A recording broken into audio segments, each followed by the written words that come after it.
সবাইকে আবারও স্বাগতম। আজকে একটা নতুন ভিডিও নিয়ে চলে এসেছি তোমাদের সামনে। আজকে আমরা করব জীবনের প্রবাহমানতা বা কন্টিনিউটি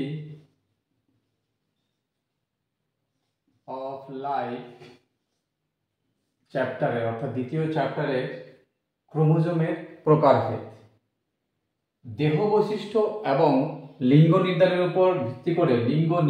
উপর ভিত্তি করে মানুষের ক্রোমোজোমকে দুটি ভাগে ভাগ করা হয়। ছকের মাধ্যমে দেখিয়ে দিয়েছি টাইপস অফ ক্রোমোজোম। প্রথম ভাগকে বলা হয় অটোজোম এবং 2 নম্বর যে ভাগ তাকে বলা হয় সেক্স ক্রোমোজোম। একে আরেকটা নামে ডাকা হয় বা অ্যালোজোম। তাহলে সেক্স ক্রোমোজোমের আরেকটা নাম কি? অ্যালোজোম। অটোজোম কি কাজ করে? অটোজোম কাদের বলে? যারা দেহজ বৈশিষ্ট্য নির্ধারণ করতে সাহায্য করে, তাদেরকে বলা হয় অটোজোম।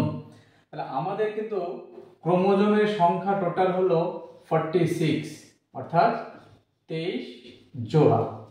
বুঝতে পেরেছি? তার মধ্যে 22 জোড়া বা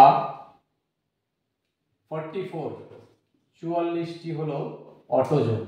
এরা হলো আমাদের দেহজ বৈশিষ্ট্য নির্ধারণে সাহায্য করে। দেহজ বৈশিষ্ট্য বলতে যেমন চুলের রং,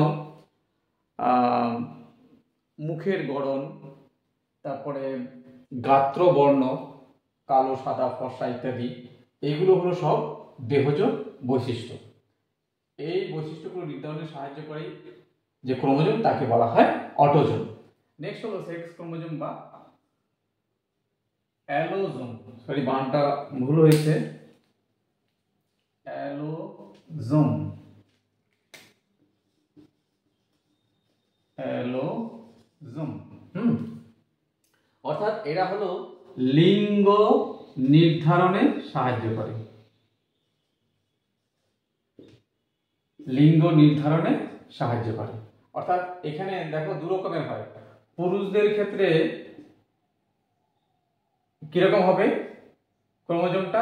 এক্স এবং ওয়াই, এবং স্ত্রী দেহের ক্ষেত্রে কি থাকবে? X x. তাহলে পুরুষদের ক্ষেত্রে যে গ্যামেট তৈরি হবে, লিঙ্গ নির্ধারণে মেন প্রধান ভূমিকা আমরা পরবর্তীতে পড়ব, সেটা হলো এক্স এবং ওয়াই, দুই ধরনের গ্যামেট তৈরি করে। এই জন্য পুরুষদের বলা হয় হ্যাটেরোগ্যামেটিক মেল, হ্যাঁ, বা এই গ্যামেটটাকে বলা হয় হ্যাটেরোগ্যামেট। আর এইখান থেকে একই রকম হবে দুটো এক্স এক্স ক্রোমোজোম, হোমোগ্যামেট। বুঝতে পেরেছি? তাহলে এই ছিল আজকের ক্লাস। পরবর্তী ক্লাসে আমরা আরো নতুন কিছু শিখব। যারা নতুন আছো তারা অবশ্যই চ্যানেলটা সাবস্ক্রাইব করে দিও। কোথাও বুঝতে অসুবিধা হলে কমেন্ট করবে। Tata, bye bye.